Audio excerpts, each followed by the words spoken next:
Vous voulez écouter, découvrir et faire du podcast en live? C'est Podren. Les 20 et 21 avril 2019 à Rennes. Venez découvrir le Festival du podcast. L'entrée est gratuite. Inscription, programme et bien plus encore sur podren.fr. www.podren.fr. Il paraît que t'as des propos intolérables. Où il n'y a pas de tolérance. Enculé de ta race!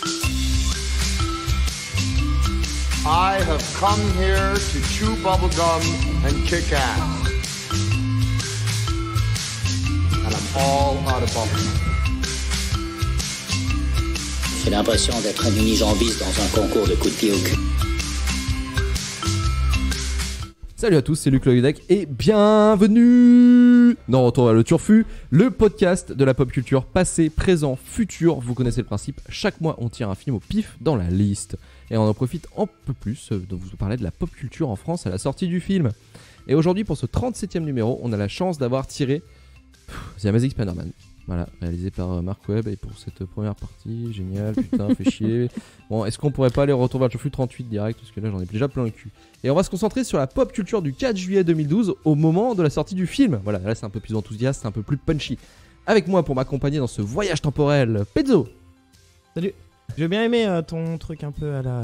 T'as vu, c'est acteur la tragédie, acteur studio, tu vois. Son petit discours un peu chantant. C'était pas si scénarisé que ça, non? Ça me paraissait vachement naturel. Ouais, mais acteur. Hayden Christensen. C'est comme ça que tu dis bonjour à ta meuf. Jared Leto. Le matin. Ouais, la vanne sur Jared Leto, les gars. Elsa. Bonjour, bonjour, bonsoir. Vivien. Oui. Et le nouveau de l'équipe, le Jean-Michel technique de l'émission, JB. Bonjour. Alors JB pour le présenter, ce sera notre ingénieur sonore et il remplacera aussi quelques fois ceux qui sont pas là pour balancer des critiques de films. Vous allez voir, c'est quand même un... Toi tu as fait du cinéma, non? Exactement. Ouais, exactement, ouais. Un grand cinéaste. Alors, recentrons-nous un peu, s'il vous plaît. Aujourd'hui, on parle d'un film de super-héros et forcément, on a un invité spécialiste. Vous savez, chez Retour vers le Turfu, c'est un podcast professionnel. On déconne pas, nous, on n'est pas là pour rigoler, ok? C'est du sérieux, putain. Et bien sûr, on n'a pas invité un mec de chez Comics Discovery, ni les clairvoyants, et encore moins du Marvel Initiative Podcast. Non, qui sont des vrais noobs dans le domaine. Non, nous, ils connaissent vraiment que dalle, ces mecs. Nous, on a décidé vraiment de choisir un grand. Le magnifique Dame du podcast. Écoute ça. Salut Dame. Salut. Ouais, effectivement, grand spécialiste de super-héros. Ouais. Ça fait plaisir. T'as vu combien de fois de films de super-héros? Ouais, j'ai dû en voir au moins 2. Excellent. C'est parfait. T'es le mec de la situation. Amazing Spider-Man. Alors... compris dedans? Ah, bien dans sûr. Les deux okay, bien sûr. Okay. Du coup, t'as vu le 1 et le 2? Non, mais Amazing Spider-Man, c'est 50% de ce que j'ai vu. Ah, mais ici, les invités. C'est quoi le deuxième 50%? Ouais, ça devait... Ah mais non, mais en fait non, il y a peut-être d'autres trucs mais que j'ai oublié. Mais sinon ouais, les Watchmen peut-être. Ok. Ah, ça va. Ah, il y a eu pire. Écoute ça, c'est le podcast sur la musique pour les icos et pas que pour des icos. Non, exactement, c'est de la, comment on appelle ça, du vulgarisation. C'est de la vulgarisation. Ouais. Ah, c'est très tendance comme bon en ce moment. Musical, bien entendu. Merci, putain, merci JB. Sans toi, je serais perdu. Hein. Ouais. En plus, t'écris tout et tout, t'oublies ce genre de détails. J'essaie d'improviser sur ce que j'écris des fois. Parce que JB lit au-dessus de son épaule. Ouais, c'est le souffleur, tu sais, au théâtre. Tu peux lui mettre le doigt sous les mots. JB les souffleurs. J'ai oublié un mot. Ouais, merci. JB, tu peux faire le café aussi, s'il te plaît? Ouais, merci. Fais-moi la photocopie de la deuxième page. Merci. Alors bien sûr, je déconne pour Comics Discovery, le Marvel Initiative Podcast et les clairvoyants. Bien sûr, ils sont très compétents dans leur domaine. Dame. C'est juste qu'on n'aime pas les films de super-héros. Ouais, bah c'est juste ça. On a juste ce défaut-là, quoi. Dame, merci d'être avec nous ce soir. Je suis très content que tu aies accepté notre invitation dans l'émission. Je suis très content d'être là en tout cas. Moi. Ah bah écoute, formidable. T'as pu visiter Nantes aussi également? Ouais, c'est beau. Très belle ville. Ouais. Très très beau. Je recommande de Nanterre PZ. Comment? Tu viens de Tours? Non, c'est Giga Music qui vient de Tours. Ouais. Non, je viens de Valenciennes, tu vois, donc j'ai fait 700 bornes pour venir. Le mec est chaud, quoi. En tout cas, ça fait extrêmement plaisir que tu sois là. Alors les gars, est-ce que vous êtes prêts pour aller monter dans la Twingo magique? Oui. Putain, mais quel enthousiasme, comme d'habitude, vous me faites plaisir. Vivien, quoi. Allez, c'est parti. Le 4 juillet 2012, c'est parti, on y va.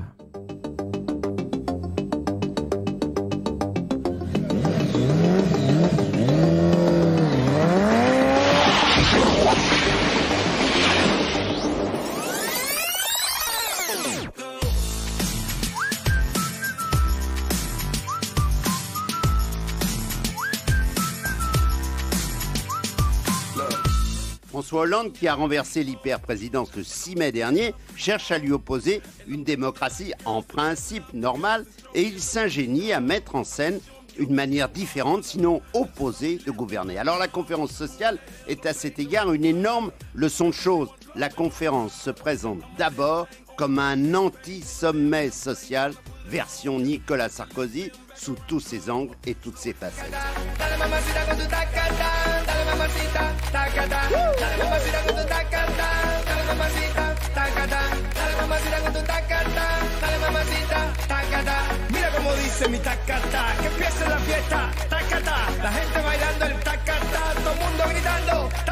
Bon, les travaux, les déménagements, hein, c'est la vie quotidienne des conducteurs. Lorsqu'on veut respecter les temps de parcours, c'est vrai que des fois c'est un petit peu barbant, quoi. Surtout dans les heures de pointe. Voilà les aléas de notre métier. Résultat, 7 minutes de retard sur l'horaire annoncé. En arrivant au terminus, Alain n'aura pas le temps de se dégourdir les jambes. 3 nouvelles lignes de chronobus seront mises en service à la rentrée 2013 et 3 autres après 2014, avec un objectif ambitieux, faire diminuer de 25 000 le nombre de voitures en circulation dans la métropole nantaise.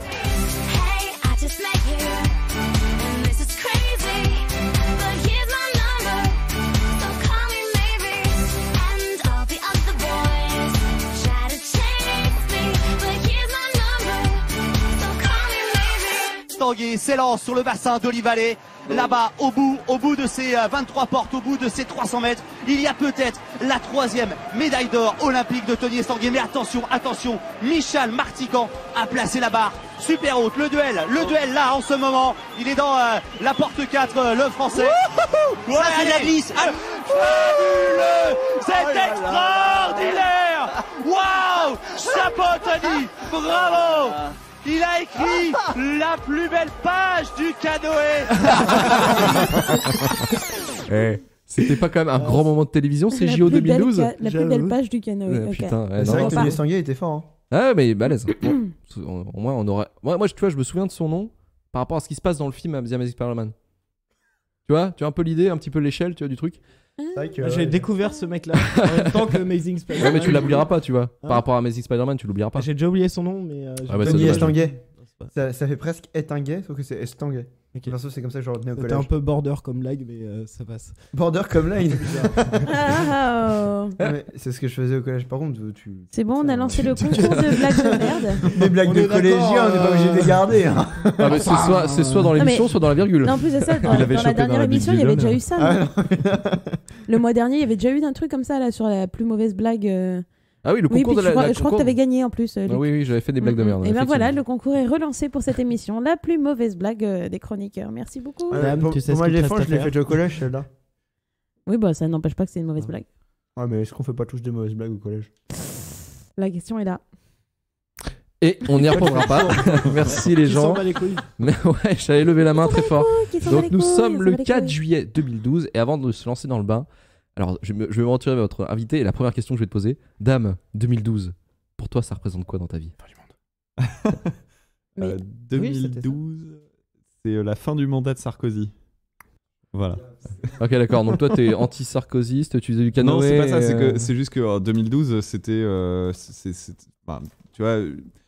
Je m'intéresse beaucoup à l'actualité, à la politique, etc. Et en fait, le 2012, oui, c'est la fin du mandat Sarkozy qui était attendu pour certains. Et c'était l'arrivée de Hollande pour certains. C'était la révolution. C'était pas la révolution, mais tu vois, il y avait un truc, c'est la gauche qui n'était pas arrivée depuis 81 au pouvoir. Oui, je me rappelle de ça, ouais. Tu vois, quand tu te dis, c'était le revival, 81, c'était une révolution. Là, tu te dis, ça y est, il y en a une autre. C'est l'occasion d'entendre des gens dire je m'en vais de la France si jamais ça passe à gauche. Non, mais c'était juste que, voilà, tu vois, 2012, pour moi, c'est tic, ça tape clique Hollande, immédiatement. C'est une année politique, c'est une année de présidentielle, donc c'est une année politique. Ouais. Ça marche. Ok, merci Dame. C'était passionnant. Écoute, c'est une impression qu'on n'a pas, nous, dans l'émission. Des fois, la politique, nous, on passe généralement au-dessus, tu vois. Ouais, vous êtes bien au-dessus de ça. Bien, on est bien au-dessus de ça. Et grâce à Elsa, on va encore prouver qu'on est encore les meilleurs dans l'actu.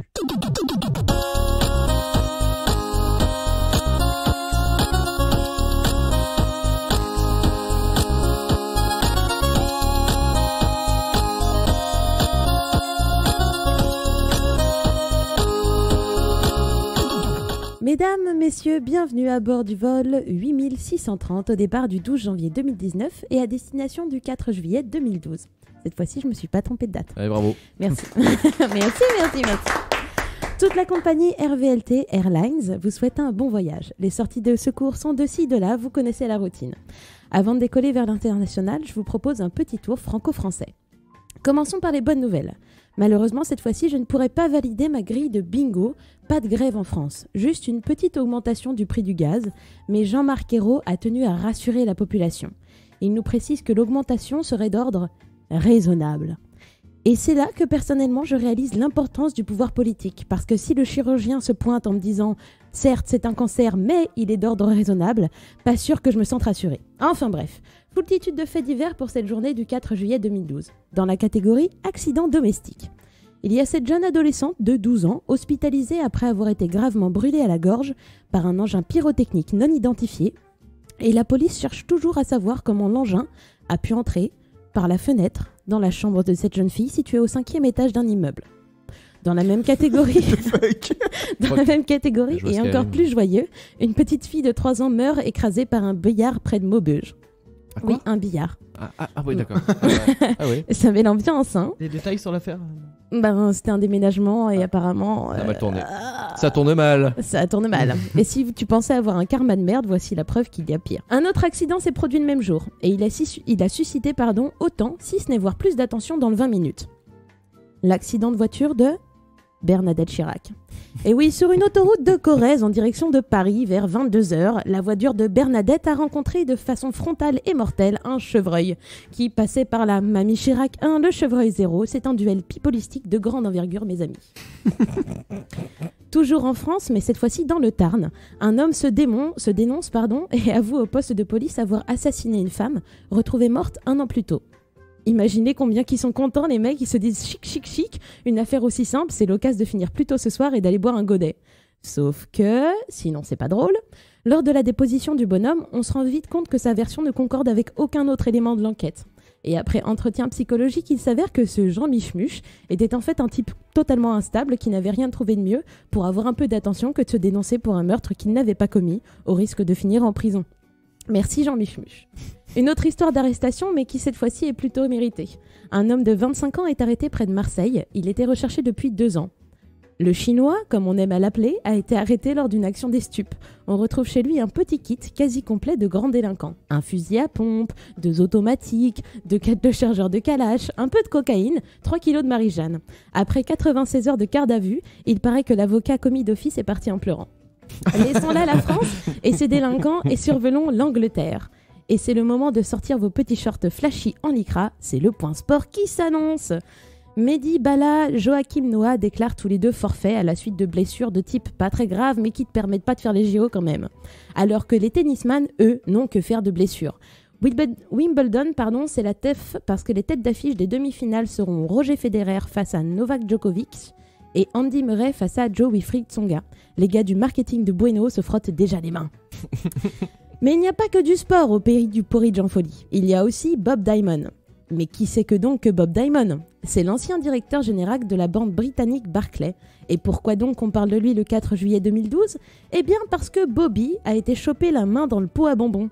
Il reconnaît assez vite avoir fait des erreurs et un comportement répréhensible. Bobby est out, il n'ira pas en finale pour cause de fraude. Assez rigolé avec les corgis de la reine. Reprenons notre route vers le pays de la currywurst, autrement dit l'Allemagne.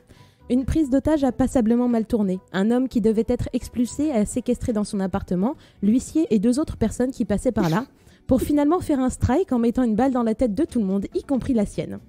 Voilà. Comme l'ambiance n'est pas de mise en Allemagne, je vous propose l'Autriche comme prochaine destination.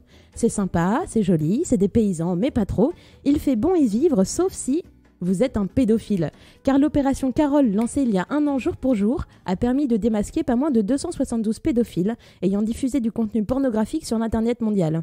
Ça marche vachement bien quand même, hein. T'as vu ? Pédophiles de partout dans le monde. Sachez que même si cette opération a été menée en Autriche pour la plupart, il y a aussi 141 autres... 100 autres 41 pays qui ont pris le même... Bon, la même idée, quoi. Voilà, merci, c'est gentil. Aidez-moi. Comme c'est littéralement la porte d'à côté, survolons Genève. Juste quelques instants, histoire d'admirer tous ces petits messieurs en veste en tweed qui se congratulent les uns les autres. Effectivement, les chercheurs du CERN annoncent qu'ils ont découvert une particule subatomique qui pourrait bien être le boson de Higgs. Alors là, j'ai longtemps hésité à vous faire un petit récap rapide sur ce que c'est que le boson de Higgs. J'ai hésité parce que 1, cette chronique est déjà longue, 2, parce que je suis très nulle en tout ce qui concerne de près ou de loin les matières scientifiques, mais j'ai décidé de me sacrifier pour la cause. Et après la lecture de pas moins de 6 articles sur le sujet, dont un sobrement intitulé « Le boson de Higgs expliqué à ma fille », eh ben j'ai toujours pas compris. Donc je vous propose deux choses, de faire comme moi et de vous réjouir d'une découverte qui semble importante, mais que bon, on va pas se poser de questions plus longtemps. Et puis si vraiment vous êtes un événement, vous envoyez un mail à RVLT ou vous laissez un commentaire quelque part pour expliquer le boson de Higgs. Voilà, moi je m'avoue vaincu. Quittons l'Europe pour le Moyen-Orient où Bachar al-Assad hurle au complot. L'Inde fait la gueule au Pakistan ou le Pakistan fait la gueule à l'Inde. Non, on sait plus trop, bref, tout le monde se fout sur la gueule.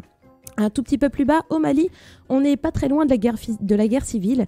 Les Touaregs, à l'aide d'un groupe islamiste, détruisent tous les tombeaux des saints musulmans qu'ils trouvent sur leur route. Conclusion, il ne fait pas bon être un pédophile en Autriche, il ne fait pas bon être un tombeau au Mali, la vie doit pas être facile quand on est un tombeau pédophile. Enfin, partons vers le Canada où on vient de retrouver la tête de June Ling, étudiant, assassiné par Luca Rocco Magnotta. Et c'est là que nous entrons dans un petit point bonus. Parce que je n'ai pas su résister à l'envie de vous faire un espèce de petit biopic interdit sur Luca Rocco Magnotta. Il était une fois, en Amérique, naît Eric Clinton Newman, le 24 juillet 1982 à Scarborough.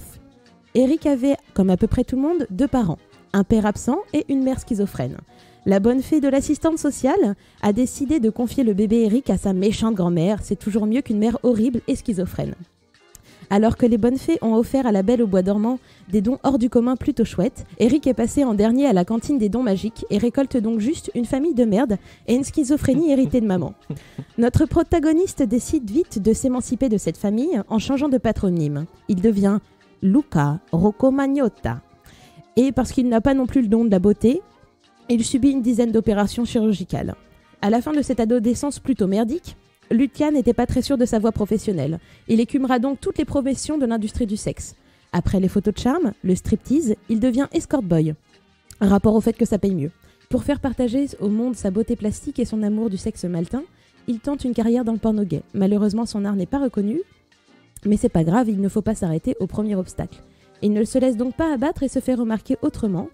En 2004, il se fait arrêter pour la première fois pour escroquerie et agression sexuelle. Son avocat aura le rôle du chevalier blanc, il plaide la folie et réussit à minimiser les dégâts. 9 mois avec sursis, 1 an de mise à l'épreuve et obligation de soins psychiatriques. Avec un peu de recul, on se rendra compte... C'est pas cher payé en vrai. Franchement, c'est pas cher payé. Avec un peu de recul, on se rend compte que les soins psychiatriques obligatoires n'ont peut-être pas été poussés jusqu'au bout. Lucas donc repart de plus belle vers le Graal de la célébrité. Il présente sa candidature à moultes émissions de télé-réalité, mais n'oublions pas que nous sommes aux USA et le casier juridique pour délinquance sexuelle, ça le fait moyen, même pour de la télé-réalité. Il se prend donc quelques mois de répit, histoire de se recentrer et de redéfinir ses projets personnels. Il poste donc partout pas moins de 127 pseudonymes différents. Il poste des trucs hyper haineux, hyper sexuels, hyper dégueulasses. Il finira par finir dans une interview pour un site gay dans lequel il parle de ses performances sexuelles hors normes et de son projet de monter une entreprise de escort boy de luxe. Il tente tant bien que mal de se créer une réputation de star du porno. Il se crée son propre site où il diffuse des messages racistes et haineux. Il finit donc par avoir la pub et la reconnaissance qu'il mérite par des partis d'extrême droite qui le présentent comme un héros de la liberté d'expression persécuté par les autorités canadiennes. Le jour où tu te fais persécuter par des Canadiens, tu me le dis tout de suite. Ah, foutu vraiment le boxon, quoi. Faut être motivé, hein. Ouais. Se lever tôt. Il va même jusqu'à se faire passer pour le petit ami, voire même l'époux de Karla Homolka, qui est apparemment une autre grande criminelle. Ils ont le même nom, c'est cool. Ouais, c'est ça. En 2010, l'enfant se lance dans la réalisation de vidéos de torture de chatons. La vidéo est tellement appréciée que l'Animal Beta Project propose une récompense de plus de $5,000 pour sa capture afin de le faire juger. À la suite d'une interview sur le sujet de ces vidéos, il finit par envoyer un mail au journal en annonçant qu'il va bientôt commencer à dépecer des êtres humains parce que les chatons, c'est bien trop mainstream. Donc c'est là qu'on commence à rejoindre notre 4 juillet. Il a fait du snuff. De quoi ? Les snuff là, tu sais, c'est les films. Snuff movie. Ouais. Bah, il avait annoncé en fait. Et en fait, il avait annoncé qu'il allait faire un snuff movie qui s'appellerait Je me rappelle plus en anglais, mais la traduction française c'était un homme, un pic à glace. Ah, c'est charmant. Bah, en fait, c'est ce qu'il a. Basic Instinct. Non, mais alors, c'est un tueur en série qui est passionné par Basic Instinct. Et un homme, un pic à glace, c'est une référence à Two Girl One Cup. Okay. Et en fait, c'est vraiment ce qu'il va faire. D'accord, donc un remake de Basic Instinct en Il y a Two Girls apparemment, One Cup. moi, tu peux plus la trouver. sans le côté Paul Verhoeven. Ça ne peut qu'être un film de merde. Attendez, on va retracer l'histoire. Le 25 mai 2012, en fait, il va publier une vidéo où en fait on le voit découper et violer le corps de Juan Lin, qui était donc l'homme qui l'a assassiné. Et il le martyrise entre autres avec un pic à glace et des trucs comme ça en fait. Donc en fait il avait dit qu'il allait le faire et il l'a vraiment fait. Voilà, horrible. Il a prévenu quoi. Ouais, le 29 mai 2012, on va commencer à recevoir des colis postaux. Le premier contenant un pied humain, reçu au siège du Parti conservateur, et un deuxième qui va être retrouvé dans le bureau de traitement de poste, mais qui était destiné au Parti libéral contenant une main. On retrouve le tronc humain dans un quartier de Montréal, et à partir de là, on retrouve la scène de crime, le lien avec la vidéo. Et le 25 mai, il y a une chasse à l'homme qui est publiée partout dans le Canada. Le 5 juin 2012, on retrouve un colis avec un pied. Et le 4 juillet, d'où le lien avec la chronique, on retrouve en fait le crâne de Juan Lin qui avait été abandonné dans un parc pas loin. Ah, cool. Ce qu'on apprend quelques temps plus tard, on retrace un peu son histoire. Et en fait, le 26 mai, il a fui en France. Il a fait un passage éclair comme ça. Et il n'a vécu aucune résistance, hein, clairement. Clairement, le mec est arrivé en France et puis il est parti à Berlin comme si de rien n'était. À Berlin le 31 mai, et il part à Berlin le 31 mai. Et qu'est-ce que je voulais dire ? On poste sur, au point de vue international, un mandat d'arrêt le 1er juin, où on l'accuse de meurtre au premier degré, outrage à cadavre, envoi de matériel obscène, menace à l'encontre du Premier ministre et de plusieurs députés fédéraux. Le 4 juin, il est arrêté il sera même pas puni pour l'assassin du chaton, quoi. Non. Le chaton bat les couilles, toi. Balek. Voilà. Le 4 juin, il est arrêté en Allemagne, dans un cybercafé, et il est extradé au Canada le 18 juin. Il plaide évidemment non coupable, il plaide la folie, of course. Le 23 décembre, après 8 jours de délibération, il prend perpétuité. Ce qu'il faut savoir, c'est qu'il y a quand même une fanbase de Luca Rocco Magnotta, genre de malade de ouf. Genre, il y a vraiment des groupuscules fans de lui. Mecs qui sont et des fans nanas. de ça, quoi. Et des nanas. Okay. Ouais. Et pour le coup, il y a des gens qui, de ce que tu peux lire sur les interviews, les trucs comme ça, là, en gros, ils t'expliquent que la salle d'audience était mais comble. Il y a des gens qui sont venus de l'autre bout du pays pour assister, pour voir Lucas, en fait, et assister au jugement, quoi. Hyper glauque. Les petites nouvelles de Lucas, parce qu'il est pas mort, il est encore là.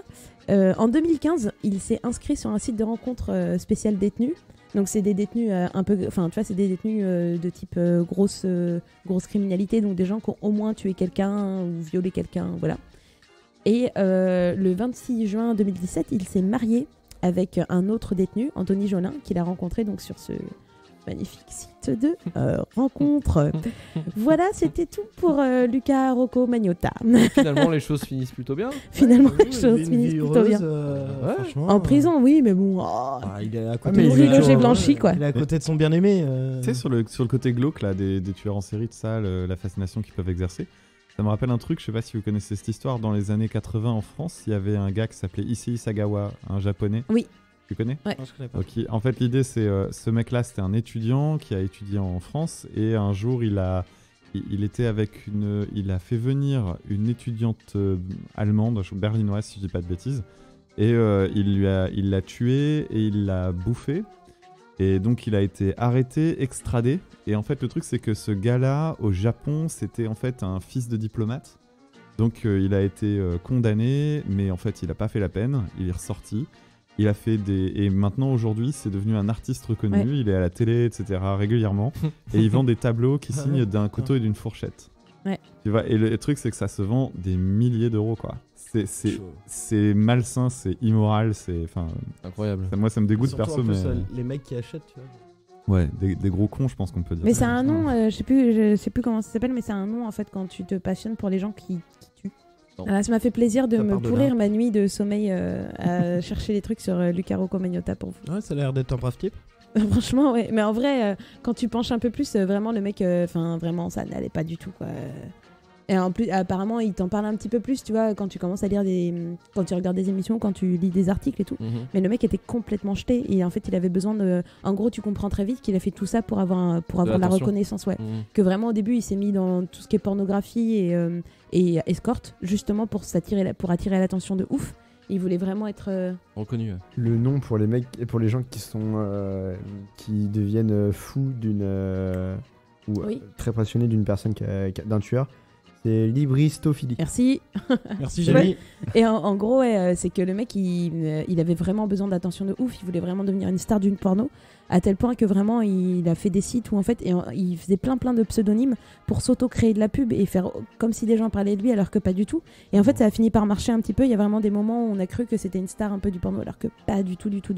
Et en fait, il y a plein de psychiatres et de personnes comme ça qui pensent que si justement il est allé jusqu'au point de tuer, c'était juste pour attirer l'attention, quoi. Parce qu'au début, les chatons, il les a tués pour attirer l'attention, tu vois. Ça et marchait. en fait, ouais. Tous les jours qu'on en a un. Mais quand non, même, mais tu vois, c'est pour ça que, tu vois, là, je me suis dit, putain, en vrai, ça me fait chier de juste dire on a retrouvé un corps, tu vois. J'avais envie de parler un peu de Luca Rocco Magnotta. C'était super intéressant. Voilà, c'était gratuit. C'était gratos. Ça vaut pas le mec dans le Tarn qui se dénonce à la place de quelqu'un, tu vois, mais quand même. Mais quand même, il y a du jeu. Il y a du jeu. Il se défend Et bien. puis en Il plus, cherchait peut-être la même chose en plus. Il cherchait peut-être juste de la reconnaissance. Ah ouais, clairement, ouais. Mais Oui, voilà, ouais, l'objectif était le même. Ouais. le petit point bonus, c'est que j'ai dû me taper pas mal d'émissions sur le sujet. Et comme ça se passe au Québec, j'ai eu beaucoup d'émissions de type enquête spéciale, mais avec un accent québécois. Et vraiment, donc là, je m'attendais à ce que, vous voyez, il y ait des taches de sang. Effectivement, il y avait des taches de sang. Ok. C'est vraiment très drôle. C'est vrai que c'est des sirop Je conseille à tout le monde. Voilà. Enquête criminelle version Québec. Écoute, partagez le lien sous l'épisode. D'accord. Merci notre Pierre Bellemare à nous. Fini sa chronique, c'est formidable. On va pouvoir maintenant passer au point box-office. C'est parti.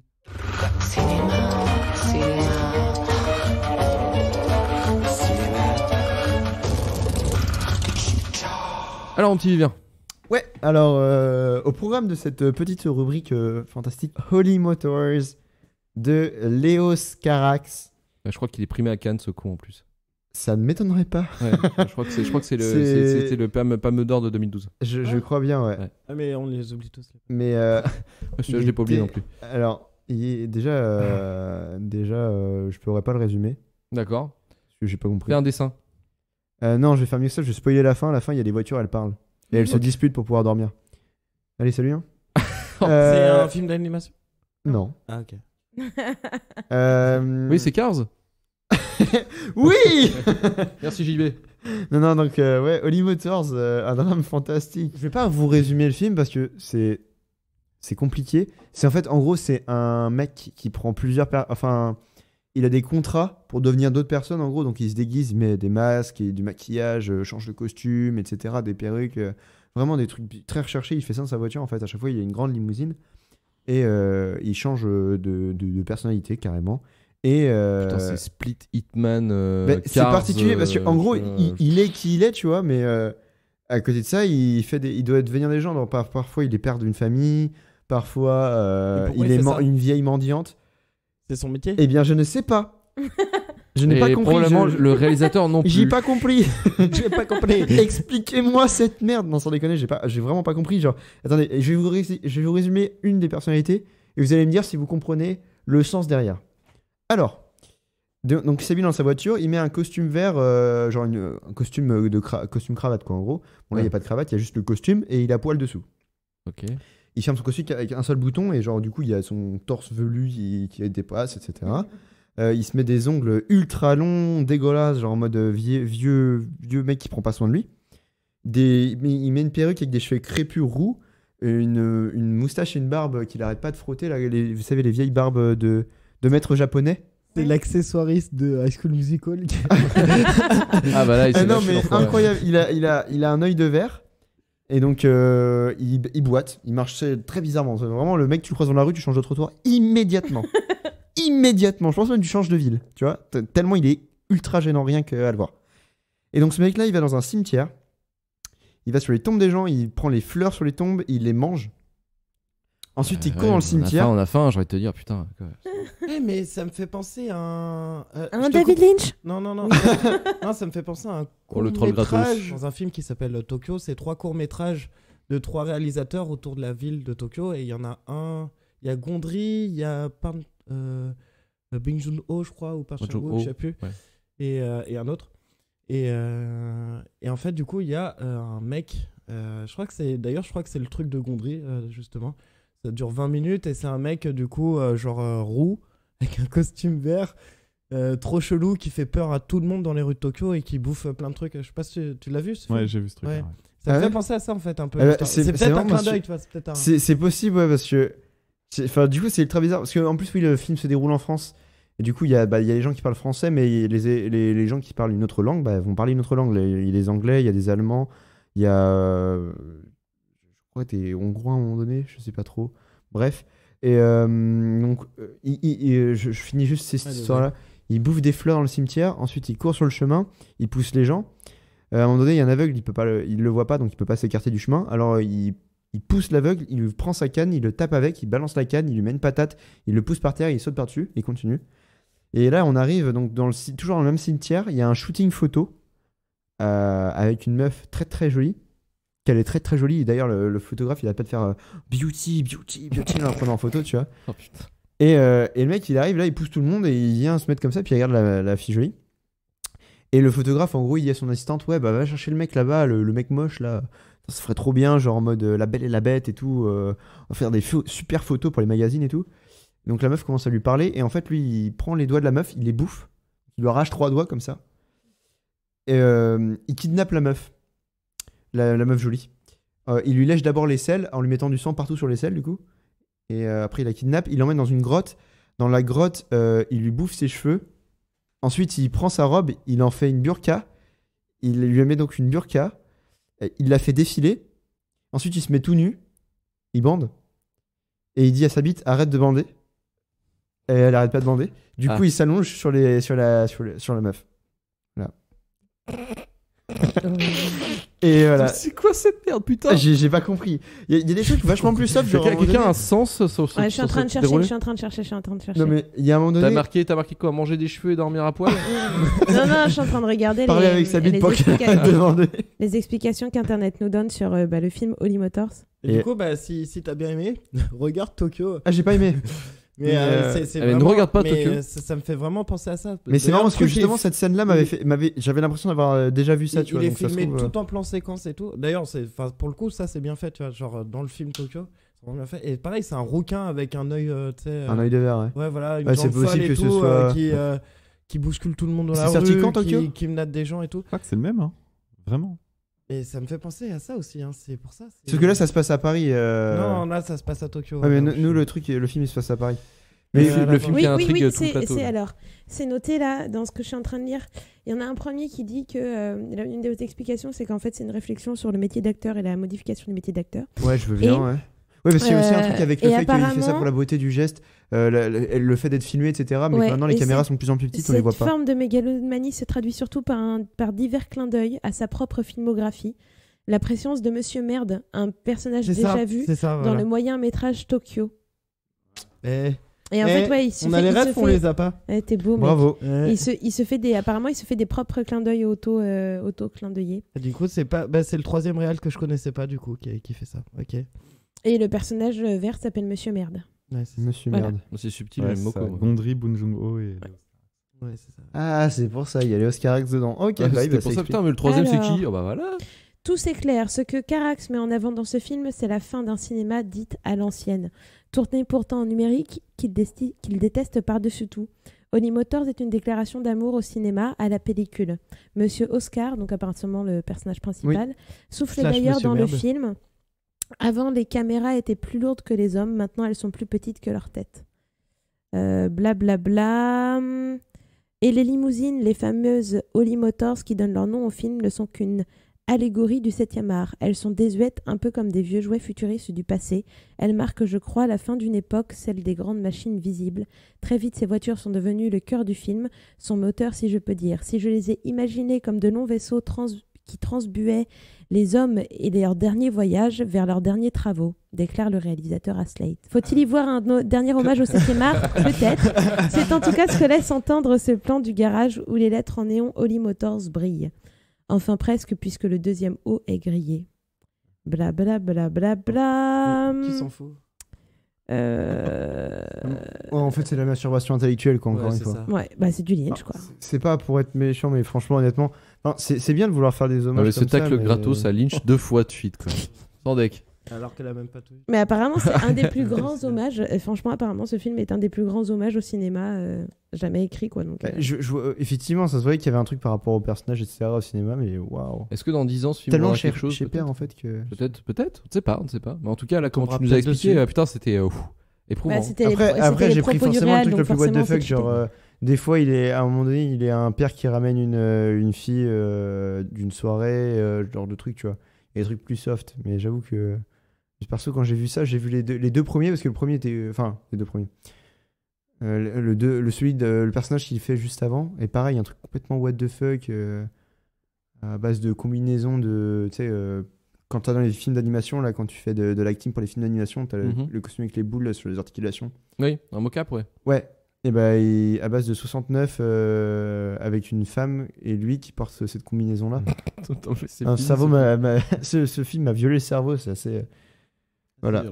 J'avoue que j'ai pas tout compris, mais bon, si cette analyse me paraît pas dégueu. Pour le coup, ça m'a donné envie de le voir. Et si quelqu'un a eu envie de voir Holy Motors encore une autre fois après avoir vu la première fois, qui se manifeste. Hein. S'il vous plaît. Donc on va éviter de s'attarder dessus. Hein. On va plutôt parler du box-office qui lui est génial, incroyable du cul, je dirais même. Voilà. Comme je le disais tout à l'heure. En première place, on n'a pas The Amazing Spider-Man. Putain, c'est fou ça. Le premier, c'est L'Âge de glace avec 1 397 000 entrées pour sa 2e semaine d'exploitation. Ça va. Et The Amazing Spider-Man, lui, est à 1 14 000 entrées. Le troisième, c'est Un bonheur n'arrive jamais seul. Ah, avec. Ça me dit quelque chose, ça. Gad Elmaleh, Sophie Marceau. Exactement. Ça a l'air bien nul, ça. Ça c'est vraiment. Tu t'arrives à bien vendre le film. Tu sais, déjà, quand tu dis Gad Elmaleh, Sophie Marceau.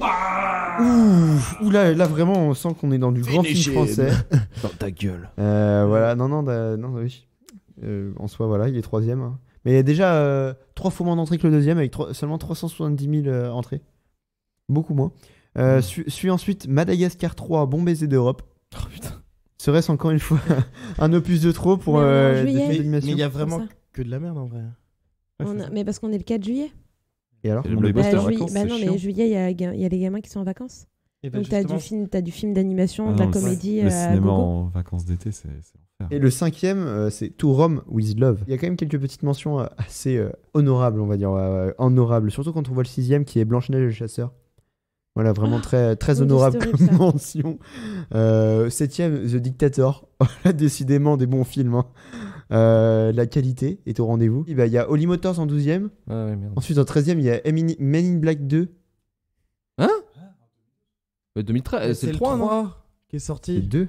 C'est le 3. C'est le 3. C'est le 3 parce que oui, la BO dans le top 50. Ah exact, c'est la BO nulle là. Ah oui, avec Pitbull. Avec Pitbull, c'est ça. Ok. Dirty Dancing quoi. J'ai dû louper un i. Pardon. Excusez-moi. Et 14ème, un film de SF qualitatif. Total Recall. Prometheus. Ah putain. Ah merde. Ouais, ça fait débat apparemment. Moi j'ai pas vu, mais il paraît que ça fait débat. Il y en a qui aiment bien et d'autres qui aiment pas. Oui, alors il y en a qui aiment Blanche-Neige et le chasseur. Après, est-ce que ça en fait un bon film? Il y en a qui aiment David Lee. Mais tu vois, genre Louis, il aime bien Prometheus, tu vois. Oui. Louis, il a kiffé Prometheus. Ouais, mais Louis, c'est un copain, on le respecte. Ah d'accord. J'ai pas compris pourquoi tu me pointais du doigt. Voilà. Vous y en direz ce que vous pensez. Dans ma chronique, on dirait que c'est de la merde et puis c'est tout. Hein. Tout pour le ciné. Bon, on va pouvoir se rebooster, se re-enjailler pour écouter le Hit Machine de Pezzoni. C'est parti.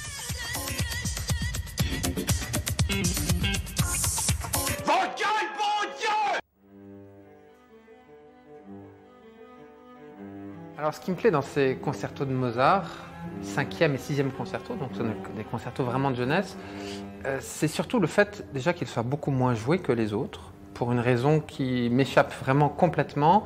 En général, on considère que le premier concerto vraiment à jouer, c'est le 9e, peut-être le 8e concerto. Donc le 9e, c'est le concerto Jeune homme, le 8e, c'est le concerto dit Lutzow.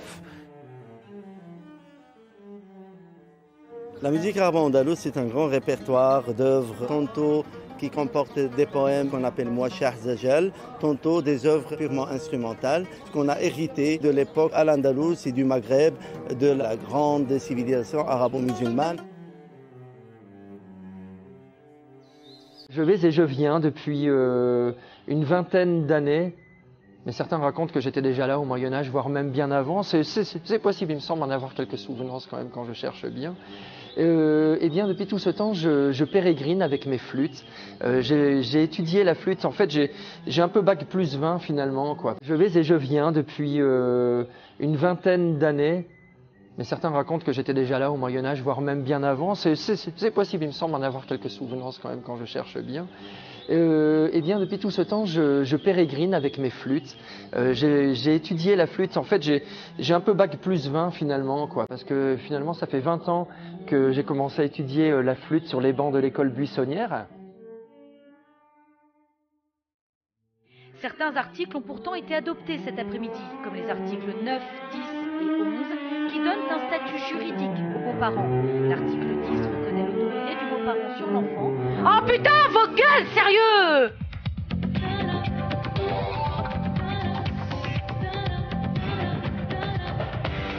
C'est quoi ce petit jingle thématique? Je suis désolé, il est un peu moins fun que celui de Giga Music, mais j'avais moins le temps. Donc. Je vais et je viens depuis une vingtaine d'années. Mais certains racontent que j'étais déjà là au Moyen-Âge, voire même bien avant. C'est possible, il me semble en avoir quelques souvenances quand même quand je cherche bien. Eh bien, depuis tout ce temps, je pérégrine avec mes flûtes. J'ai étudié la flûte. En fait, j'ai un peu bac plus 20 finalement, quoi. Parce que finalement, ça fait 20 ans que j'ai commencé à étudier la flûte sur les bancs de l'école buissonnière. Certains articles ont pourtant été adoptés cet après-midi, comme les articles 9, 10 et 11, qui donnent un statut juridique aux beaux-parents. L'article 10 reconnaît l'autorité du beau-parent sur l'enfant. Je vais et je viens depuis une vingtaine d'années. Mais certains racontent que j'étais déjà là au Moyen-Âge, voire même bien avant. C'est possible, il me semble en avoir quelques souvenances quand même quand je cherche bien. Eh bien, depuis tout ce temps, je pérégrine avec mes flûtes. J'ai étudié la flûte. En fait, j'ai un peu bac plus 20 finalement, quoi. Parce que finalement, ça fait 20 ans que j'ai commencé à étudier la flûte sur les bancs de l'école buissonnière.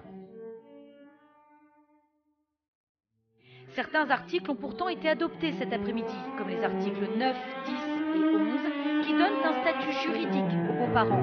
L'article 10 reconnaît l'autorité du beau-parent sur l'enfant. Oh putain, vos gueules, sérieux!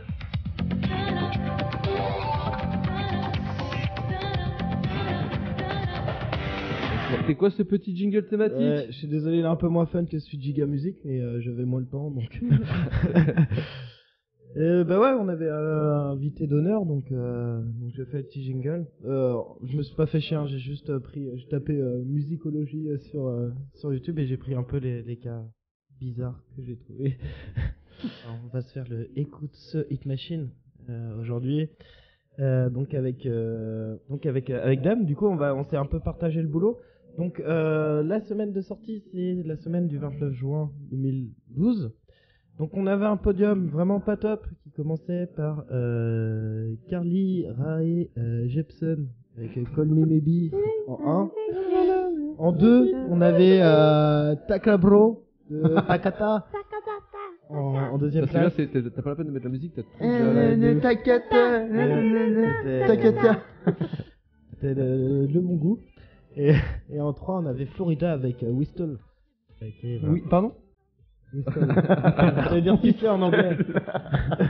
Et j'aime pas qu'on se foute de la gueule de bon. Non mais le whistle était magique. Mais en vrai, tu vois, je le respecte autant que la chanson, quoi, c'est de la merde.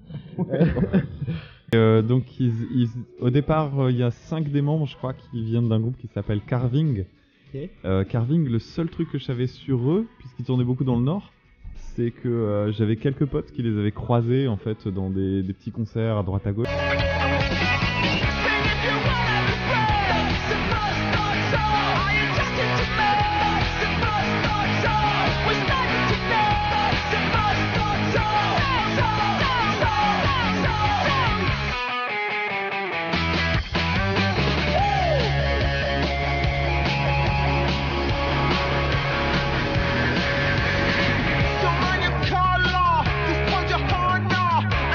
les ai vus en concert en fait, et il y a un truc que j'ai remarqué, c'est que donc le chanteur Matt Bastard, donc le groupe s'est séparé en 2016, ils sont reformés je crois récemment. Et en fait Matt Bastard, il est super magnétique sur scène, il bouge tout le temps, vraiment tu le retiens quand tu le vois. Par contre il est épuisant. Il a une voix qui est super caractéristique. Et donc, c'est un mec qui a une voix super reconnaissable, etc. Et en même temps, du coup, ça fait une vraie force. Ça devient une immense faiblesse aussi, parce qu'à un moment donné, pour te renouveler, c'est... Il a un peu la voix du mec de Block Party, je trouve. Parce que c'est un défaut pour toi, Péto, on le sait. Ouais, bah ça va, Block Party, c'est pas les pires. Mais ouais, moi, j'ai pas de ouf, toi, mais je trouvais que c'était sympa pour s'ambiancer, quoi. Ils avaient fait un truc, je crois, Victoire de la musique ou un truc comme ça, avec une grande chorale, avec énormément de gosses et tout ça. C'est un truc qui avait fait, qui a eu pas mal de succès quand c'était passé. Ouais. Ouais, c'était un moment sympa de télé en tout cas, avec un morceau qui était pas dégueulasse, morceau gosse, c'était pas. T'inquiète, on en a plein qui arrivent des moments de sympa de télé là. Oh. Ouais, en parlant de télé et de Victoire de la musique, on avait Chaka Ponk qui est dans le top et qui a récemment fait un petit truc là aux dernières victoires de la musique en disant faut arrêter de polluer parce que c'est pas bien, et ils ont raison. Donc Chaka Ponk avec My Name is Ten en 30e place. Donc avant toute chose, moi je vais mettre les bails de mon côté, ça n'engage que moi, je déteste Chaka Ponk. Bravo, merci. Team, les gars. Moi j'aime bien Chaka Ponk. Mais non, mais restez tout seul les viseurs. Je suis au milieu, je vous explique après. Tu restes avec les mecs ou pas? Tu restes avec les vrais? Ah non, mais je vous explique dans 2 secondes. Je laisse finir Pezzo. En fait, moi, je reconnais que le style peut plaire, entre guillemets, tu vois. Franchement, je trouve que juste, c'est toujours pareil. Enfin, parce que je le ressens comme ça, quoi. Et j'aime pas du tout les voix trop modifiées qu'ils utilisent. Et aussi, il y a autre chose. C'est surtout pour ce titre qui est un truc qui m'horripile. C'est que... du reggae. Ouais, non mais même au-delà de ça, t'es pas obligé de mettre. Hein. Oh, c'est bien pour l'administration.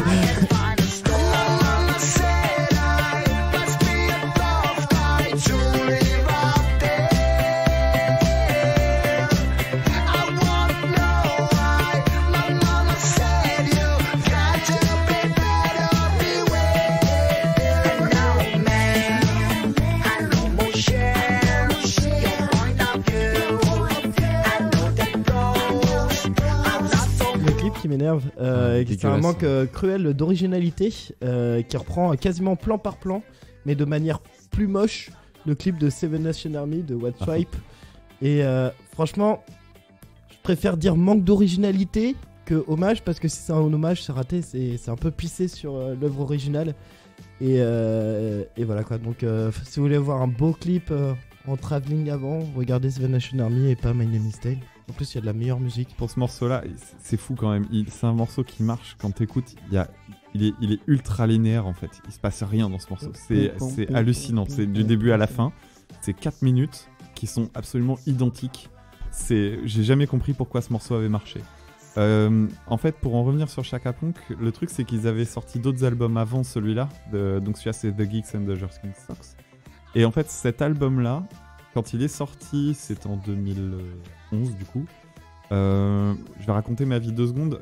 En 2009. Le point d'âme. Ouais. En 2009, le père de ma compagne était arrivé dans un hôtel pour son boulot et il a rencontré le chanteur de Chaka Ponk avec une bouteille de vin complètement pétée à l'accueil. Et il avait vu plein de guitares. Du coup, il a demandé qui c'était. Et donc, du coup, nous, on a appris, fait ouais, d'accord, Chaka Ponk, j'avais déjà entendu le nom, mais j'avais jamais écouté. Donc, c'était l'occasion d'essayer un peu. Donc j'avais écouté les albums d'avant qui étaient déjà exactement dans la même veine. C'est ça qui est assez fou, c'est de voir qu'ils ont explosé avec cet album-là. Il n'y a aucune raison que celui-là explose plus que les autres. C'est à un moment donné, ça a marché parce que c'était le moment pour que ça marche.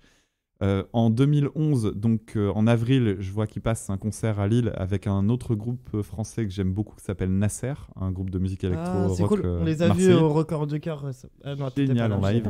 Mais ils sont trop ouf. En live, c'est excellent. Ouais, de ouf.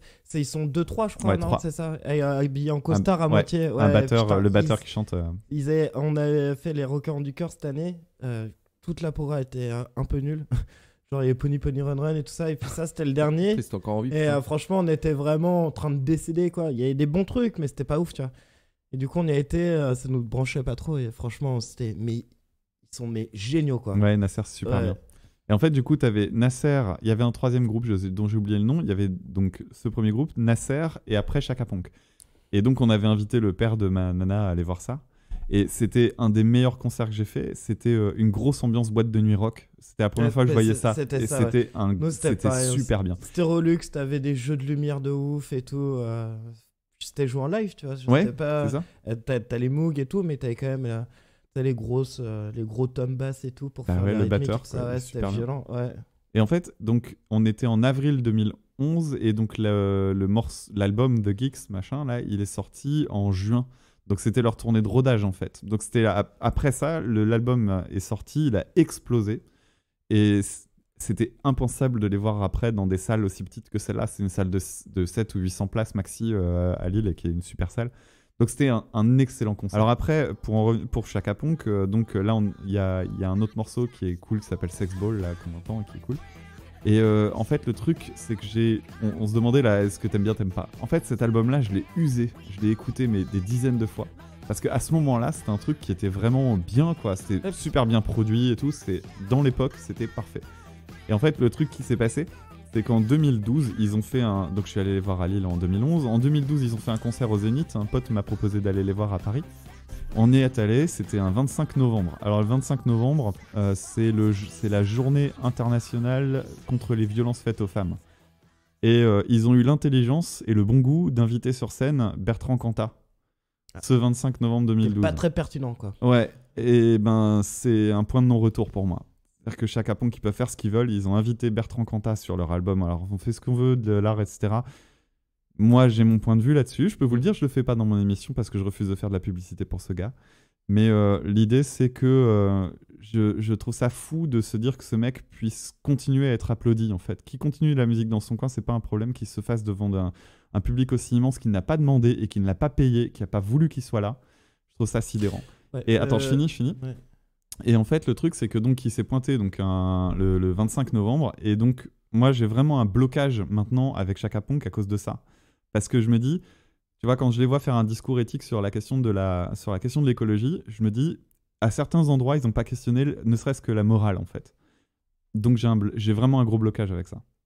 Donc Chaka Ponk, en fait, je les ai bien aimés musicalement, jusqu'à ce moment-là, où clairement je me suis dit, non, il y a hors de question que je leur donne du fric. Je sais pas. Moi, perso, la question Quentin, je suis pas contre qu'il continue de faire de la musique, parce que c'est son truc, tu vois, pourquoi pas, tu vois, de la limite.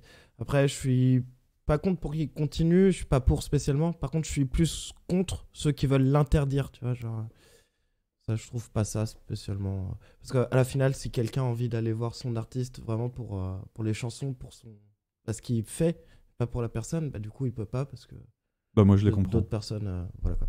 Comment ? Moi je les comprends. Ouais, voilà. Non, je comprends les gens qui veulent l'arrêter, moi. Ah, ok, ouais, on n'est pas d'accord. Alors en fait, tu vois, je me suis souvent demandé dans mon émission si j'allais pas faire un truc vraiment sur cette question-là, sur l'homme l'artiste, la femme l'artiste, peu importe. C'est touchy un peu quand même.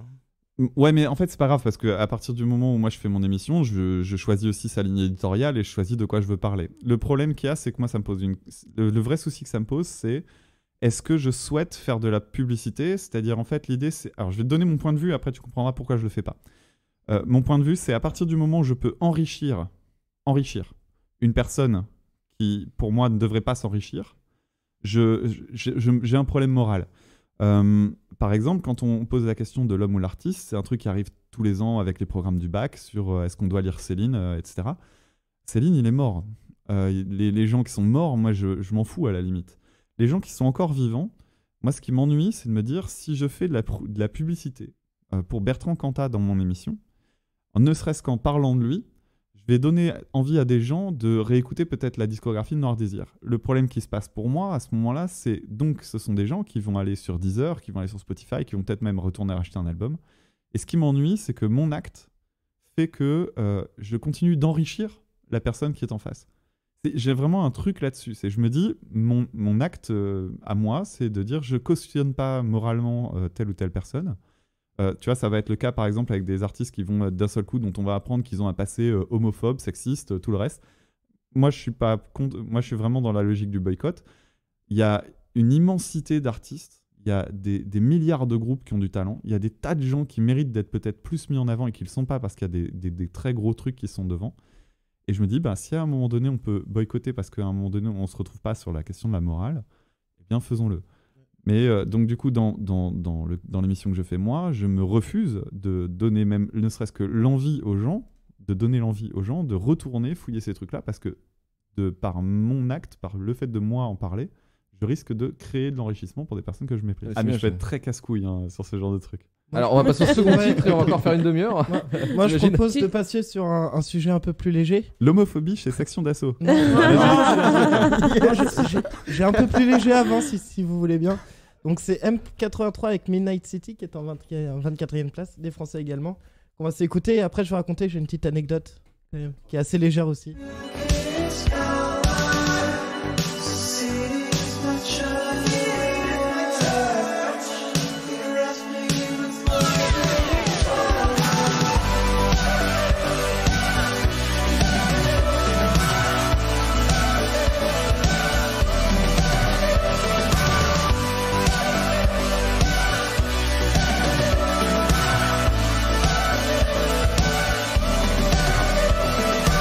Vous aimez bien cette chanson ? C'est tellement nostalgique. Moi, j'aime bien l'été 2012 dans la gueule là. Ouais, moi j'aime bien ça. Pareil, ça a un petit souvenir. Alors juste à titre informatique, groupe, le petit point légèreté, c'est que ça a été utilisé par un mouvement de jeunesse d'extrême droite française. En soutien à la campagne de Marine Le Pen en 2012. Ah merde, dame, un commentaire. Shit. Ouais, j'ai pas besoin. J'ai d'écouter M83, c'est bon, ça me saoule. Le groupe, J'ai jamais écouté. le groupe a dénoncé tout amalgame en précisant que ce n'est pas très Charlie tout ça. Tu m'étonnes, les mecs, ils ont pas dû t'utiliser dans les droits ou ils ont pas su que c'était. Et du coup, le parti n'a pas reconnu spécialement cette vidéo en fait. Ah cool. Donc c'est un peu entre les deux. On me dit Marine 83. Alors juste comme ça, j'ai essayé de chercher quand même la vidéo, mais j'ai pas trouvé. 88. Et j'ai déjà un algorithme de YouTube trop pété avec ces machines à la volée, donc j'avais pas envie de me rajouter en plus des trucs d'extrême droite dans mes suggestions YouTube, tu vois, quand t'as avec tes potes pour faire tes soirées. C'est cool. Bon truc aussi un petit peu de l'époque en France, enfin français, c'est un belge, mais bon ça compte. Il y a Gotti avec Somebody That I Used to Know. Somebody That I Used to Know. À noter quand même, c'est l'an 1 de la musique hipster. Ah c'est l'an 1 là. Tu penses que c'est le début de la fin? Non, pour moi c'est vraiment le début quoi. Non, il y a pas. Non, il y a pas. Avec les triangles lapins et tout. Mort dans l'œuf à chaque fois, c'est mort dans l'œuf. On avait aussi Breakbot avec Baby I'm Yours et on avait Kids avec Stand on the World qui était en 16e place, qui était assez cool. Et Dame va nous en parler un petit peu. On va s'écouter avant quand même. Ouais, on se met dans le contexte. On s'écoute.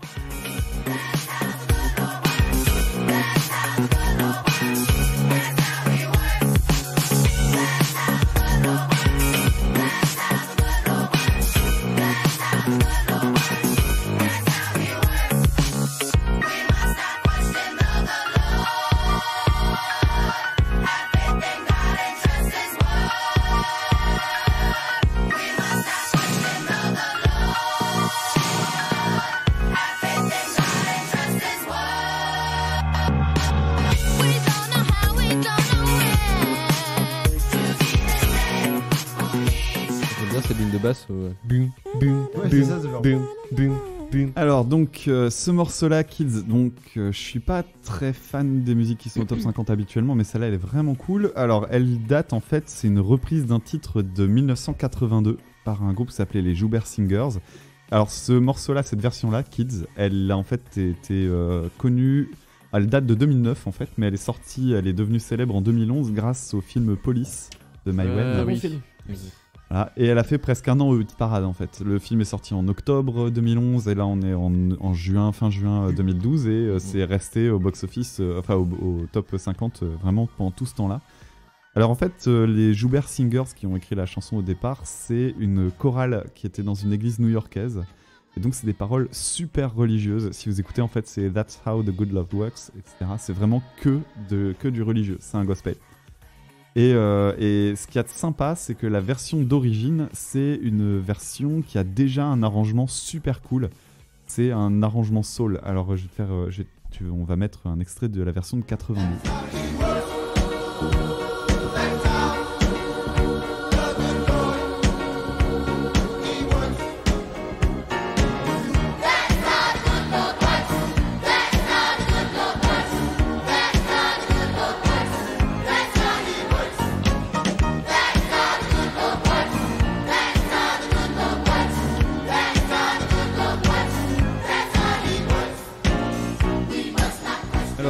donc, en fait, le truc, c'est que c'est un titre qui est très très classe. Le remix de Kids, il est super bien foutu. Il y a une ligne de basse qui est super groovy. Mais en fait, le morceau est super court. Donc, en gros, ça fout la pêche. On a un couplet, un refrain, et puis après, ça s'arrête. Et donc, c'est plutôt bien parce que même si c'est ultra répétitif, c'est pas long. Titre qui est sorti en 2008 en réalité et qui est entendu, alors notamment dans la série, je sais pas si vous connaissez ça, une série australienne qui s'appelait Underbelly. Non, ça vous dit rien. C'est une série sur la mafia. Alors, c'est un des plus gros succès australiens en série télé et c'est extrêmement bien, je vous le recommande. Donc, il y a eu un petit succès à ce moment-là. Et puis après, ça a été repris dans le Grand Journal en tant que jingle. Et puis après, évidemment, le film Police. Alors, en fait, ce morceau-là, la version de 82, elle a été remixée un gros paquet de fois. Et il y a eu une version, notamment, il y a une version disco, je crois, qui date de 85. Et une version avec plein de synthés très années 80 par un certain Tony Humphries en 84. Sinon, j'ai vu sur le net que beaucoup trouvaient qu'il y avait une très forte ressemblance avec le titre Dance par le groupe Justice. Et en fait, je vous ai préparé un petit montage. Je t'invite à mettre donc la comparaison entre Justice et ce morceau-là.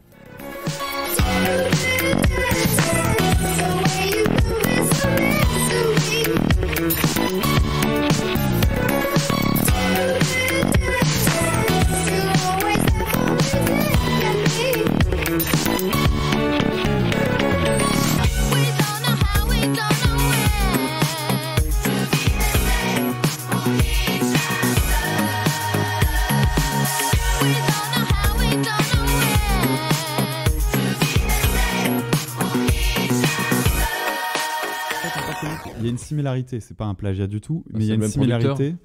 Je sais pas, j'ai pas vérifié. Mais en fait, le truc. C'est Banger qui fait les deux. Je sais pas. Il y a en tout cas trois trucs qui me semblent assez évidents. D'abord, les tempos sont super proches. J'avais parlé dans une de mes émissions du fait que dans la musique électronique, par exemple, les tempos sont pas dus au hasard. Les tempos à 120, par exemple, sont dans la majorité des cas, les morceaux dansants sont aux alentours de entre 100 et 120 BPM. Donc là, on a un tempo qui est quasiment identique. Ensuite, il y a le fait d'avoir des chœurs d'enfants. Donc, tu as des voix aiguës en fait, dans les deux. Donc, ça crée tout de suite une similarité parce que c'est un truc qui est très identifiable. D'ailleurs, c'était la même chose dans Ghost. Ghost, il y avait aussi les chœurs d'enfants. À croire qu'il y avait une période à ce moment-là. Et le troisième truc, surtout... des gosses, ouais. Un truc comme ça. Et le truc, surtout, en fait, c'est la ligne de basse. Parce qu'en fait, la ligne de basse, c'est une ligne chromatique. C'est-à-dire qu'en fait, il joue toutes les notes. Donc, ça va être... tung, tung, tung, tung, tung. Et après on revient sur la première note en fait, donc à chaque fois. Et cette ligne de basse là, c'est un truc ultra classique en musique. Sauf que il se trouve qu'on a électro, même vitesse, avec des chants de gosse, plus la basse qui redescend comme ça. Donc en fait, il y a des personnes qui ont crié au plagiat. Je pense que c'est juste un gros faisceau qui est quand même très très très ressemblant, mais je vois pas où il y a du plagiat là-dedans. Mais si je peux rebondir là-dessus, ouais. En fait, moi à l'époque aussi. Quand c'est sorti c'est sorti quasiment en même temps en plus, enfin, à peu de choses près quoi. Et moi aussi je disais ouais c'est une copie et tout. Et en fait du coup un peu plus tard je me suis un peu plus intéressé à la musique et d'où ça venait etc. Et du coup j'avais découvert déjà que que Stand on the World était déjà un peu plus vieille. Et en fait du coup quand les gens disaient ouais c'est pareil que Justice, non en fait c'est Kids qui a copié la façon de mixer de Justice. Et Justice qui a copié un peu l'ambiance du titre original.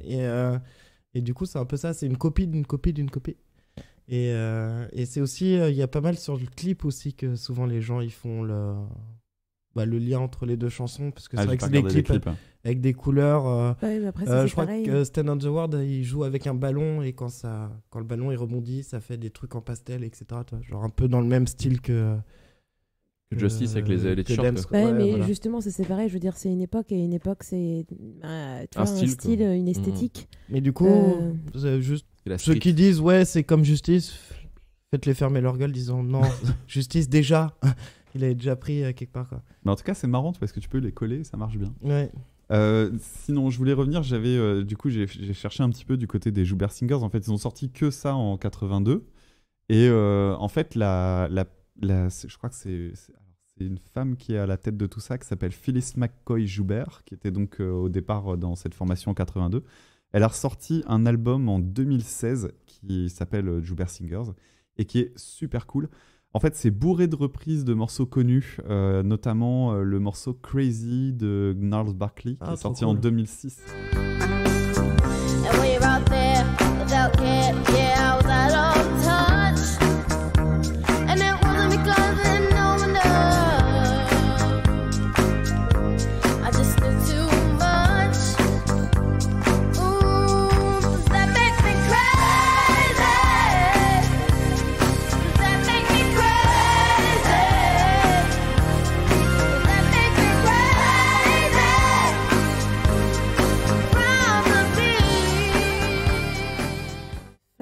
solo de gamin comme ça. C'est vrai? Ah, dommage parce que je vais t'en mettre 2 autres. Ah, dommage. En chœur, j'aime bien, mais en solo comme ça. Ça fait très Jackson 5 en fait. Ça rappelle cette esthétique. Dans l'idée, c'est ça. Bah, ça fait ça et je trouve que souvent ça manque de poigne un peu. De coffre. Et en plus de ça, je sais pas, moi tout de suite je vois l'enfant singe, tu vois. Non, l'enfant singe, genre vraiment le truc à la Michael Jackson ou tu vois. Ouais, sachant que en plus de ça, là en l'occurrence, c'est même des voix ressemblantes en fait. T'écoutes la voix de Michael Jackson et ce genre de voix, c'est des voix qui sont assez proches. Mais cet album-là, donc il y a des reprises, donc celle-ci, il y en a plein d'autres, mais il y a aussi des compos originales et j'en ai laissé une de côté qui est vachement bien, qui s'appelle Stomp.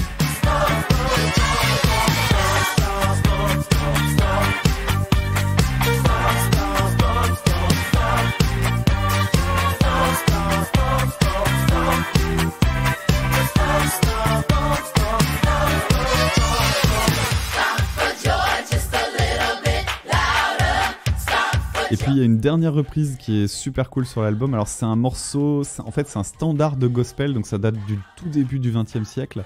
Ça a été repris par plein de personnes, notamment dans les années 60, il y a eu des versions qui ont eu énormément de succès. Un morceau qui s'appelle Wade in the Water. Ah donc, oui. Qui est super classe sur cette version-là. C'est ça. Et ils ont une super version dans cet album-là.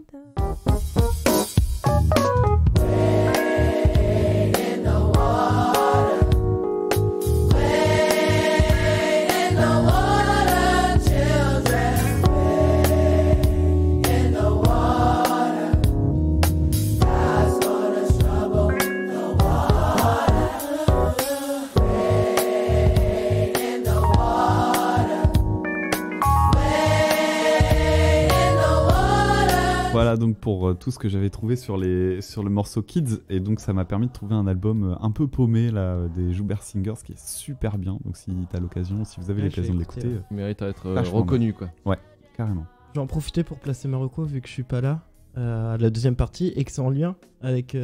Vas-y, vas-y. Hein, faire. Du coup, j'en profite. Donc, voilà. Pour une fois que tu peux parler avec un zikos qui comprend, tu vois, c'est ça qui est fou quoi. Donc, Stand on the World, du coup, elle a été notamment mixée par Larry Levan. Vous connaissez, mais c'est un mec que j'ai découvert il y a pas très longtemps, qui est un DJ disco new-yorkais.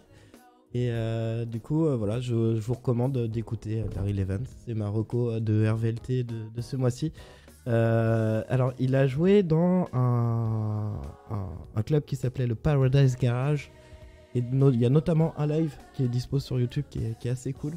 Et voilà, c'est du 2 heures de session avec du disco funk vraiment fun. Et voilà. Et notamment, il a repris Stand on the World dans de ses sets. Ça fait le lien, c'est bien. Ouais, voilà, nickel, parfait. Ça, merci Pezzo. Donc Larry Levan, écoutez un petit peu tout ce qu'il y a. Sur Deezer, il n'y a pas grand chose, mais sur YouTube, il y a un peu. Ça va être la guerre des plateformes à chaque fois. Ouais. Sur Spotify, mais Deezer, ouais. Bon, on continue du coup parce qu'on a fait que le français là, donc on va passer à l'international. Tu veux faire le tour du monde, c'est ça? Non, putain, on n'est pas couché. Franchement, on arrive à la fin quand même. Donc à s'écouter. J'ai plus rien. Déjà, on va commencer avec un truc qui était vachement top dans l'international. On avait Lana Del Rey avec Video Games. Allez, vas-y, on va mettre de l'ambiance. Un petit peu, ouais. On va se faire de l'ambiance. Allez les gars. Pour s'ambiancer. Heaven is a place on earth with you. Tell me all the things you wanna do. I heard that you like the bad girls, honey. Is that true? It's better than I ever even knew. They say that the world was built for two. Only worth living if somebody is loving you. Baby, now you do. Donc, c'est un super titre, c'est un super album, c'est une super artiste. Et l'esthétique très lynchienne. Voilà. C'est vrai. Et ça c'est cool. Le point et, lynch, et alors attends, le truc est fun, donc du coup t'as H&M qui l'a appelé pour faire un... H&M. Ouais, H&M. Elle a été en 2012 justement, elle a été égérie pour H&M. Et en fait du coup, genre les journalistes ils disaient mais du coup vous êtes vachement David Lynch quoi. est-ce que vous le connaissez? Et en fait, elle a jamais vu de film. Et du coup, la meuf, elle a chanté genre Blue Velvet pour une campagne publicité de H&M, tu vois, genre déguisée en mode Blue Velvet, tu vois.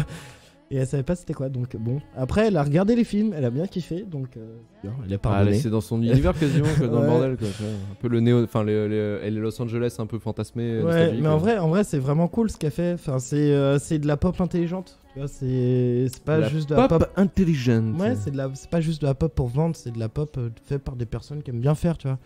Okay. Et moi, cet album, il est assez cool. Celui-là et Paradise, c'était cool. Après, les autres, un peu moins. Et plus non, mais c'est là, avance, ce titre-là, moi je trouve qu'il est quand même assez iconique. Quoi. Enfin, il envoie du bois. Quoi. Mais après, t'as bien. Et bien, moi, 2012. Et toi, ça a eu un engouement, ce truc.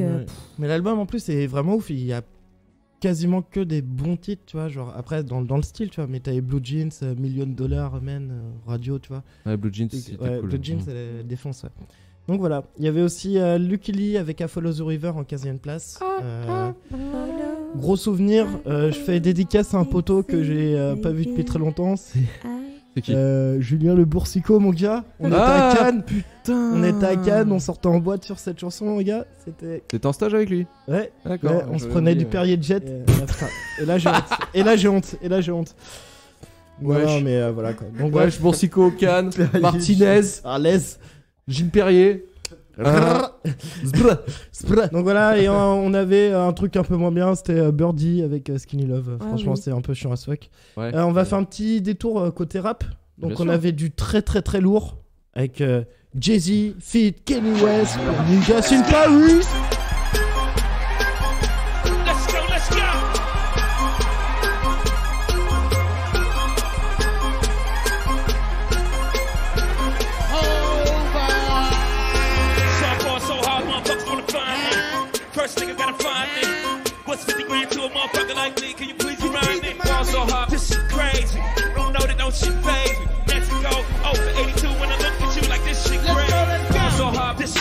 Du coup, ouais, gros son, franchement.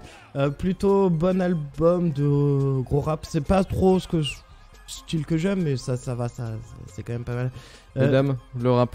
Ce rap-là, enfin ce titre, t'en penses quoi? Ce rap-là, c'est pas pour moi, non. Okay. Mais j'en écoute aussi du rap, mais pas ça. Moi, c'est pas non plus, mais ça c'est quand même genre c'est pareil, tu vois, c'est vraiment la musique de boîte, tu vois, t'es pété, tu vois. On avait aussi Section d'Assaut avec 3 titres. Ma Direction en 9ème place. Waouh. Wati Ous, j'ai mis double cœur parce que c'est quand même vachement collector en 12ème place. Wati Ous. Ouais, Wati Ous. On avait Avant qu'elle parte en 41ème place, excusez-moi. Tu sais que maman elle était folle de cette hors jeu dame. Juste un petit truc, je tiens à préciser, le crew Watibi est en forme. Dan, c'est à toi. Ouais, non, j'avais juste envie de dire un truc, je pensais pas le faire, mais je vais le faire quand même, puisque tu me tends la perche. Moi j'ai un vrai problème, je reviens sur la morale, j'ai un vrai problème à voir 3 morceaux de Section d'Assaut en 2012 dans le top, alors qu'en 2010 il y avait une interview qui avait fait sortir, qui avait fait couler beaucoup d'encre, je sais pas si vous en avez entendu parler. Homophobie. Ça vous dit rien? Je sais pas lire. Sur l'homophobie du groupe. Quand t'avais, c'est Lefa je crois, dans leur groupe qui avait dit nous sommes homophobes à 100%. Qui après avait fait oula putain merde c'est le feu, il y avait Énergie qui avait bloqué des dates etc, qui avait dit on vous supporte plus, donc du coup ils avaient... J'ai une question quand même assez pratique, est-ce qu'ils savaient ce que ça voulait dire? Ah bah attends, je vais te lire des paroles et puis tu vas me dire... peut-être de là, ouais. Alors ça fait un problème étymologique, je pense. Confusion. Bah je vais, si vous voulez, je vais pouvoir vous montrer que non. Il y a, en fait, le truc c'est que dans les... T'inquiète pas, je vais pas tout lire. non, c'est pas ça, je voulais chercher les bonbons. En fait, en 2012, on est 2 ans après cette fameuse interview, et en fait, il y a une espèce de nettoyage qui se fait à ce moment-là, c'est-à-dire qu'à partir de là, Section d'Assaut va devenir un groupe radiophonique. Mais dans tout ce qu'on a avant, je vous lis des morceaux choisis de morceaux qui datent d'avant cette période, d'accord, avant la fameuse interview de 2010. Je crois que la grosse polémique, c'était « Je crois qu'il est grand temps que les PD périssent, coupe-leur le pénis, laisse les morts retrouvés sur le périphérique ». Ça, c'était chanté par Maître Gims. On dit quoi? Gouverné par des gays. Des fils de pute de PD dans un café qui se lochent. Il y a à mon cou beaucoup trop de gays. Il est devenu gay à croire que ça manque de chatte. Sénégalais, toujours anti-homo. Ça, c'est des sélections de phrases ou de morceaux de phrases qui sont donnés au début de la discographie de Section d'Assaut. Et en fait, moi, ce qui me rend malade à chaque fois, c'est de me dire que les mecs, ils ont fait un « Oh putain, mais non, en fait, on n'est pas homophobe, machin, parce que simplement, ils ont pris une grosse volée de bois vert dans la presse et compagnie, qui ça a foutu en danger leur carrière. Et donc, ils se sauvent les miches, quoi. Ouais. Et ce qui me rend triste, c'est de voir que non seulement, après Sanction d'Assaut, ils ont fait leur carrière solo dans leur coin, mais c'est que Maître Gims et Black M, qui sont donc les deux qui ont vraiment eu beaucoup de succès juste après cette période-là, c'est des gars qui étaient adulés par les gosses. Et qui le sont toujours aussi. Mais tu vois, c'est pas parce qu'ils le disent plus, parce que simplement ils l'ont pris dans la gueule et qu'ils sont pas cons, hein, ils savent aussi comment se gérer une carrière, que ces trucs-là sont effacés. Je trouve ça trop facile. Je trouve ça facile, ouais. Ouais, c'est un peu le problème qu'on va avoir. Le truc positif, c'est que quand même, tu te rends compte qu'aujourd'hui, pour avoir une carrière, tu peux plus te permettre de dire ce genre de truc. Ce qui est plutôt pas mal. En vrai, je trouve ça. Publiquement, parce qu'on se voit encore que dans le privé, il y a des trucs. Oui, mais moi, en vrai, ce qui se dit dans le privé, t'as envie d'être un con dans le privé, t'es un con dans le privé, on s'en fout, tu vois. Ce qui est important, c'est que les jeunes, Les jeunes, je sais pas. C'est beau quand même. Non, mais ce qui est important, c'est que le public. Jeune et encore non averti de la vie, tu vois, n'assimile pas à ce genre de truc. Et en même temps, moi, ça me semble juste normal. Enfin, je veux dire, mais bien sûr que ça semble normal, et c'est encore moins normal que tu puisses continuer ta carrière et qu'il n'y ait pas eu des sanctions réelles et plus conséquentes et machin et trucs. Mais positivement, et soyons contents que apparemment ça fasse partie des trucs qui font que aujourd'hui tu peux plus avoir une carrière en tenant des propos comme ça. Ouais. Déjà, ça, c'est bien. On peut te faire virer aussi pour ça maintenant. Oui, voilà. Même si t'as tenu des propos il y a 10 ans. Oui, mais en même temps. Hashtag je remène une. Mais mais heureusement encore maintenant. Petite victoire. Pas la guerre, mais petite victoire. Petite victoire pour l'humanité. Et t'en perds ton filtre pop. J'en perds mon filtre pop. Voilà. Je sens que vous êtes un peu fatigué, donc on va essayer ils sont en train de faire des conneries, les gamins à côté là. Putain, c'est de ouf. Alors, je termine. Je pourrais pas terminer le rap sans la section rap, sans vous parler de Sultan avec Rof, qui nous sortait la chanson 4 étoiles, qui se plaçait en 45e place. Je vais épargner vos petites oreilles, je vais pas vous la mettre en tête, je vais juste vous mettre l'intro. Eh ouais, mon âme, hisse le drapeau comme rien. Croissant de lune, 4 étoiles, plus moi, ça fait 5, comme le Brésil. Franchement, non, mais ils ont mis des mots, tu sais, ils ont fait. 4 étoiles, plus moi, ça fait 5, qui dit ça, comme le Brésil. C'est quoi cette intro toute pétée, quoi. Donc voilà, c'était juste pour rigoler. Moi, je propose de terminer sur de la bonne ambiance, de la bonne humeur, des trucs qui bougent le boule. Donc j'ai une session qui s'appelle Do pour bouger son boule en mode lover, gros lourd, bien beauf. Ah, c'est lequel? Du coup, on commence avec DJ Antoine, avec Ma Chérie 2K12 en 18ème place. Ça, c'était bien de la merde. On va se la mettre.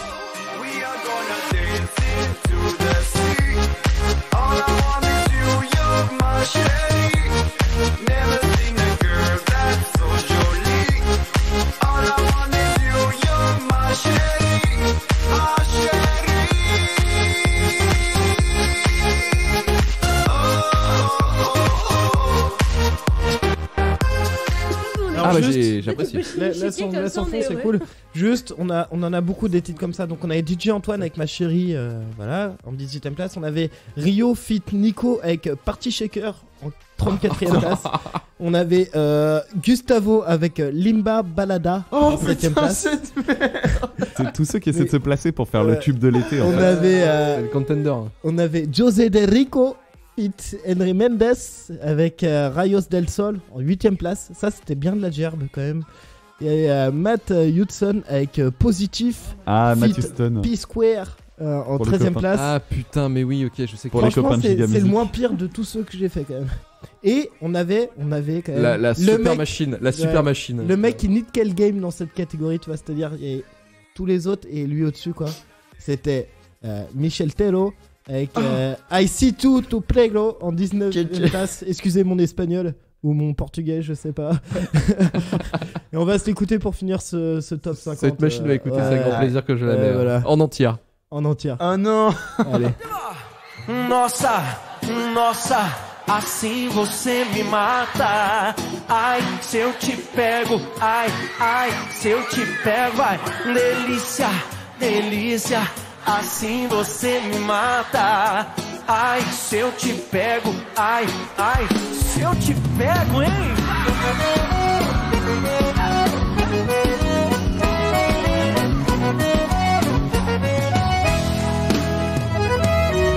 Um sábado na balada, a galera começou a dançar e passou a menina mais linda. Tomei coragem e comecei a falar. Como é que é, vai? Nossa, nossa, assim você me mata. Ai. Alors sous cette ambiance chaude du plateau, chaud. Je tiens juste à dire un truc quand même. Ouais, à l'époque, on savait faire bouger des boules, quoi. Eh ouais, Genre, non, ce sera le mot de la fin. Merci beaucoup pour cette musique. Fatigué. Oui, mais écoutez, on est tous un peu fatigués. C'est pour ça qu'on va finir cette émission, cette première partie de Retour vers le Turfu. Voilà. Je pense que c'était une bonne chose. C'était une bonne chose, je pense, de mettre fin à tout ce bordel un petit peu et de partir sur cette musique incroyable. Du cul, effectivement. Alors retrouvez-nous la semaine prochaine pour parler du film The Amazing Spider-Man sans Pezoni. On dit au revoir à Pezzo. Bisous. Au revoir Pezzo. Salut Pezzo. Ils savent pas, mais en fait, c'est enregistré après. Putain, le mec, casse pas. Mais what the fuck. No respect, le gars. C'est bon, c'était la dernière de Retour à la Turfu, je me casse. Alors on pourrait retrouver Retour à la Turfu sur Twitter, Facebook et Instagram, hervéturfu@gmail.com pour envoyer vos critiques de Fragile et vos suggestions de films pour la liste. Retour vers le turfu.com pour retrouver tous les épisodes de RVLT, Noobs et des tonalités. Partagez un maximum l'épisode si ça a plu. Bisous et cultivez-vous, bordel de merde. Allez, salut. Ça faisait longtemps qu'on avait pas dit ça. Non. Des bisous. Et des bisous. Et les mecs, on dit pas bisous? Bisous. Les gars, respect.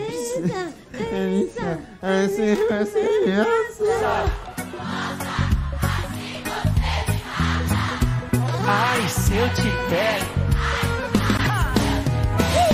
Delícia, delícia, assim você me mata. Ai, se eu te pego, ai, se eu te pego, hein?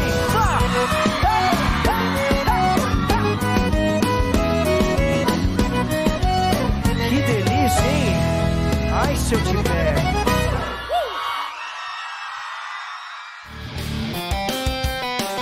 Vous voulez écouter, découvrir et faire du podcast en live?